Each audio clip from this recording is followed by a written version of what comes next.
context of dadness has changed from, 40, 50 years ago. There wasn't much to it. It was have a martini during the birth and show up in a couple of years when the kid can walk and talk and throw a ball, whereas these days dads are expected to be much more involved. We don't have Ozzie and Harriet anymore. We don't even have the Brady Bunch with a blended family. The role models that we saw on television probably never were very realistic. But the sense was if you couldn't be Ozzie and Harriet, or you couldn't be the Brady Bunch or John Boy, that you have failed. And there are so many alternatives to that. I'm seeing an increase among men who are highly educated, who are able to support a wife's career primarily, and among those men, there very often is a strong inclination to become more active as a father early on. Are dads good for children? And the science of the last 30 years has told us unequivocally yes. That doesn't mean that kids who don't have active dads or dads in their life are doomed. They're not. There are a lot of people who can father you even though they may not be your biological parent. It could be an uncle or a cousin or even a big brother. It could be a coach or a teacher. Having a father figure in a child's life can ameliorate the effects of not having a biological father in the child's life. And, then we're talking about maybe when the child is a year or a year and a half or 2 years, and how important the father is to begin to introduce the child to the world outside of what we often call in psychology the maternal orbit. So the father becomes the kind of the knight in shining armor who takes the baby out of this very intense maternal symbiotic kind of relationship and introduces the child to the world. We know that, for example, when kids have had engaged dads, they are less likely to be involved with juvenile justice. They're going to have their first sexual contact at an older age when they are more emotionally likely to handle it. They are less likely to engage in violent problem solving with their own peers. They use their words, their talk, they try to negotiate. Kids also, this is often a surprise, verbal strengths are a little stronger when you've had an engaged dad. If you don't have a male role model, they're losing half of their development. That would be someone we would see not only in the foster care system, but we would also see at some point unemployed, addicted, or in the criminal justice system. Fathers get a lot from being a father. It's a very reciprocal relationship. It's one of the things I tell dads a lot. Look, you think you're going to be shaping this little bundle of joy, but guess what? Throughout life, you're going to be shaped as well. The closer dads are to their children when very young, the father's brain will actually undergo changes, even though he's no longer in his 1,000 days. The parts of the brain that are responsible for emotional coding, how I can tell when you're upset, are you crying because you're hungry, are you crying because you're exhausted, those parts of the brain actually connect much more efficiently after they've had experience with an infant. So it's both people are changing. In the literature in the area, a couple of points. One is women are socialized in the same way that men are regarding fatherhood and regarding typical male roles and the bro code and the boy box and all those. And so in some ways, women can be just as responsible as men for the reinforcing and the shaming that results in some of these behaviors that keep dads from being particularly involved. And it's not really dadness, I call it daddiness, because not everybody's a daddy. Everybody can be a dad, everybody can be a sperm donor, but interacting and playing with your kid is the best thing, because the kid gets to know you, but they get to know how to work with other people and interact with other people. And if they don't learn that when they go into different settings, like say a job setting or a setting in school, they don't have the social skills to interact with people. They can interact with their mom, but interacting with their dad also teaches them how to interact with other males, other men, or how males interact with other women. The biggest obstacle is when the spouse isn't supporting the father's active involvement.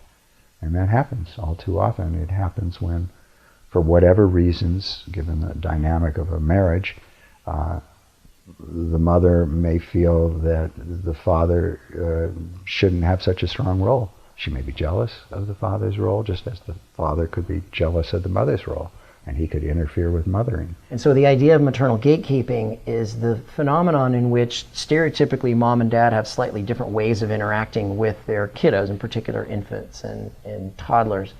And dad's more jazzed up, gross motor way tends to make mom a little bit anxious, or so she isn't as confident that dad should or could be as involved as he wants to be, and then so will engage in different sorts of behaviors, be they actually putting up a barrier or being critical or sort of redoing what it is that he does, that basically keeps dad from being particularly involved. I think it's pretty unequivocal that having engaged dads is good for children, because engaged fathering does not come out of the mother's hide. It doesn't reduce her mothering potential or power in the least. And if anything, it supports it and builds it. So I think we have to move beyond this sort of competitive parenting model where, to increase mothering means you have to decrease fathering and blah, blah, blah. Children are so remarkably plastic. They've got plenty of room in their heads and hearts and emotional worlds for both of you. And you do not need to be clones of each other. In fact, you waste an opportunity if you try. The barriers to having dads be as involved as they should be start at governmental policy.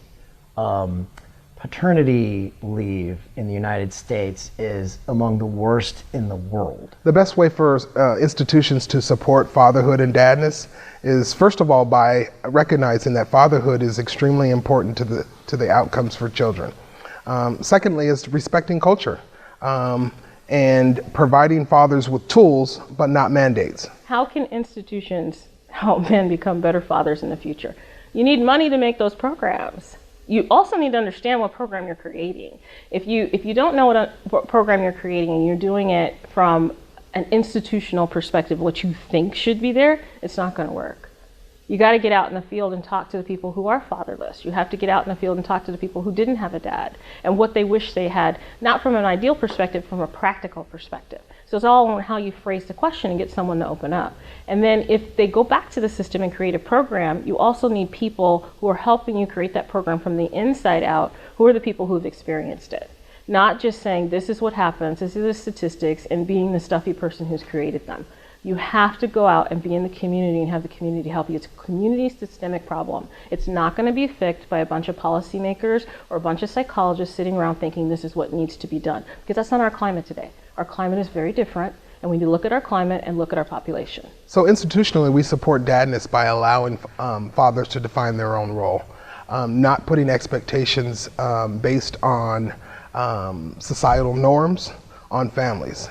So allowing families to use their history, their culture to provide a platform for their dadness or their fatherhood. We need to start as soon as possible, as young as possible, with little kids who need to respect their friends, who need to know that they're loved. It starts with or without us as help. It starts when they're in school, and it starts when they're on the internet and when they are interacting with social media. It's all there. It's in the movies. It's in the podcasts. It's on their Instagrams. The fun they make of the grown-ups in their lives. We build solid boys by starting as young as possible to teach them to be authentic in who they really are and not pinning them up in the boy box and being confined by the bro code. Without that, they have no sense of a role model, no sense of a future,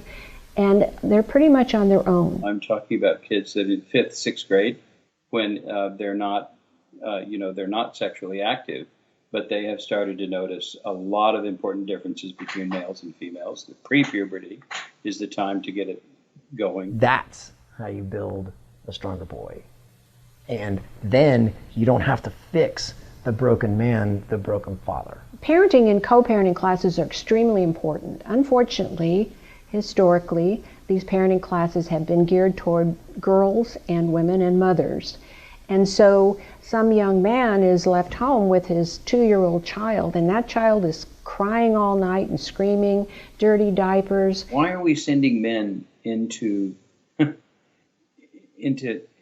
this battle with absolutely no skills? Why aren't we helping them feel like that the least they can do is bathe the baby or change a diaper, or how they can help the mother manage breastfeeding. There's a lot of money at women. There's a lot of money that's thrown at women's programs. We say and we look at, oh, let's look at the mom. Let's make sure the mom has this. Let's make sure the mom has that. If we open something for women, there's people who throw money at it all over the place. You open something for a man, they're like, well, he can go and do that because, he makes more money anyways. There's all those stereotypes and cliches about men being higher earners, men being able to do things, or men being absent. We have to stop talking about those stereotypes. Marriage was not the important variable. It was the nature of the relationship between the parents that mattered more. And the father did not have to be living with the mother in order to have a positive impact on his child's growth and development. What he did have to have was a functional relationship with the mother. And that's the other thing we need to be supporting. A lot of the, engineers and programmers that I work with here in San Diego, they have, let's say, 3-4 weeks that they can take off. But the culture in their organizations and tech is so fast-paced that they're facing a deal where, hey, if we can get along without you for a month, what do we need you for? How we teach institutions, not just social workers, but judges, lawyers, doctors, nurses, individuals who engage with families, how to support and value the difference in fatherhood and dadness is to do just that. Provide the tools, but take away judgment. Take away societal norms on what society has said a father is supposed to look like, and look at what's in the best interest of that family. So I consult with different organizations around this very point. And I'm a shrink, but the fluffy shrinky thing doesn't go that far when you really got to make the business case for it. And at the end of the day, the ability to say, look, productivity will be higher if you train these men how to deal with the stress that will come with this transition, help them to manage the relationship as it shifts, and then how to be highly involved so that then when they come back to the office, they're going to be able to hit the ground running. To me, Dadness is the complete package. It's taking away what society says as a father, taking away what organizations and institutions say as a father, and looking more at what the role of that father is in his family, to his children. It's cool to be a dad. It's cool to be attuned to your kid and to be right there with them. Carson McCullers said, "The hearts of small children are delicate organs. A cruel beginning in the world can twist them into curious shapes. The heart of a hurt child may fester and swell until it is a misery to carry within, easily and often chafed by the most ordinary thing."